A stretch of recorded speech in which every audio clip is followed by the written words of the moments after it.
Hi there, my name's Tara. Welcome to the ASUM Community Garden. We're happy you're gardening with us. I'm going to give you a little orientation today, let you know some important aspects of your garden.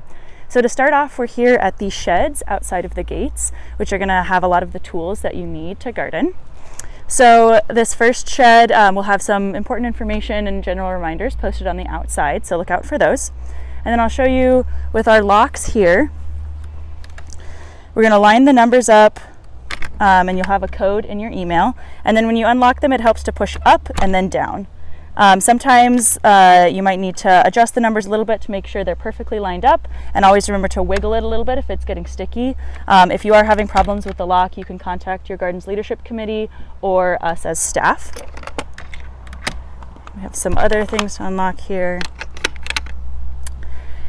And then when opening the shed, we do have a helpful hook that you can use to keep the door open.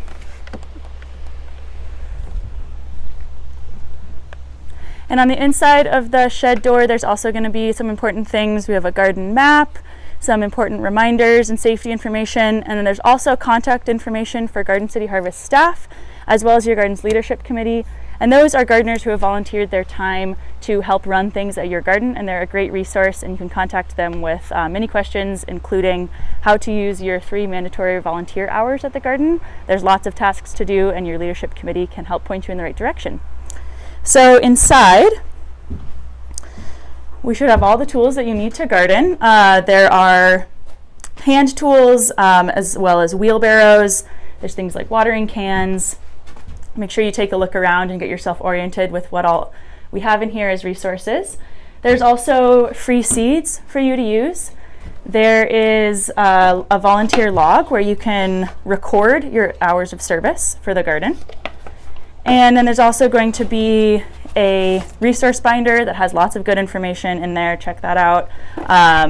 We also have the lawnmower schedule, which I'll talk more about later.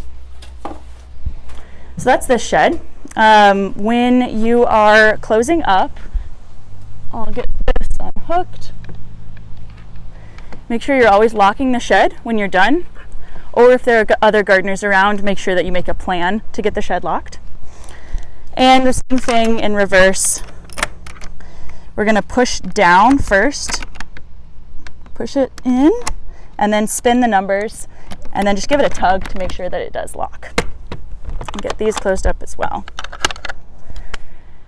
And now we're going to go over to the second shed, which just has a few other things.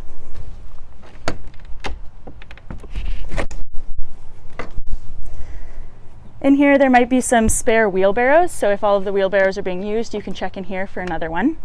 There's also spare hoses, some row cover, which you are welcome to use in your garden to extend your season or help get seeds started.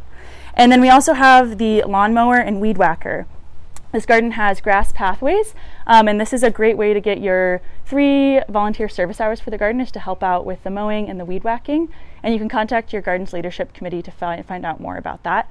But it is very helpful to have people every couple weeks making sure that the garden is looking nice. Now I'm by one of several gates into the garden, and because there are several gates, make sure that when you leave the garden you're locking it behind yourself or communicating with other gardeners, because they might be using a different gate and we do want to keep the garden locked up.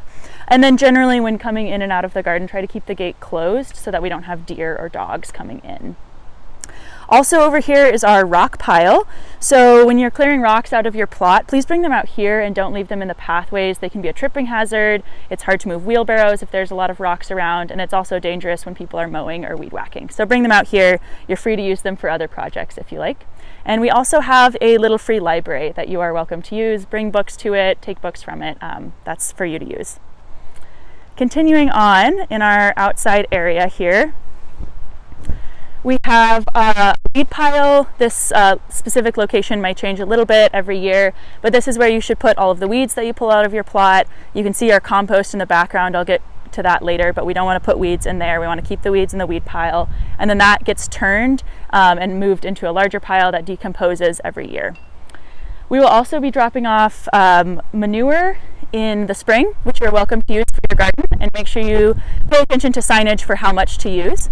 There's also going to be straw that we drop off every year, and same thing for that. Each gardener gets a specific amount.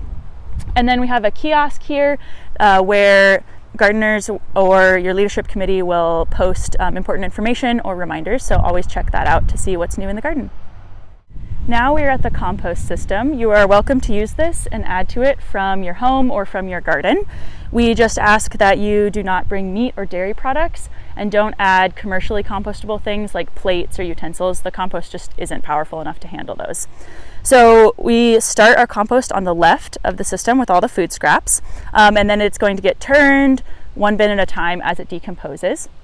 Taking care of the compost is a great way to get your 3 service hours in, and taking care of the compost looks like adding straw to it, which there will be a pile of straw here for you to use, and it also means watering it. And if you want to take care of the compost, you can contact your garden's leadership committee. And then it also means turning the compost into the next bin, which is just used with a pitchfork, moving it over.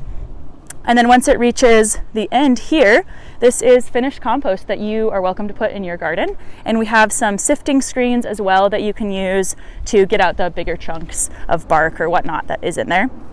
And then in this corner, there will be trellising, and this is communal trellising that you can use, tomato cages, fencing, things like that. And you can also put things back here at the end of the season. So at ASUM, all of the plots are watered by sprinklers that are on an automatic timer, and you can check the kiosk outside that will tell you how much they're getting watered. And if you're having any problems with the sprinklers, you can contact your garden's leadership committee and they'll help you out. And then in addition to that, there are 4 spigots inside the garden along the grass pathways. I'm at one right here. There's a sink next to it. And a quick note on the water is that it is non-potable, so don't drink it. If you need drinking water, bring that from home. Also by this spigot, there is a hose that's used to water the compost. So if you are doing that, you drag it out to the compost, and then when you're done, you bring it back here and coil it up.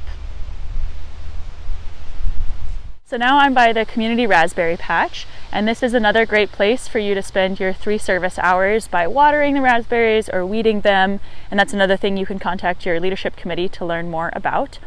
And this is here for everyone to enjoy. You don't have to necessarily be taking care of them to enjoy them. Everyone in the garden is helping out with lots of different tasks, so they are a communal resource. But please don't take so many to make like a whole batch of jam, just a handful for a snack here and there, just to make sure we have enough to go around. And then you'll also see on the east side of the garden, there are some picnic tables and a shade structure for you to enjoy.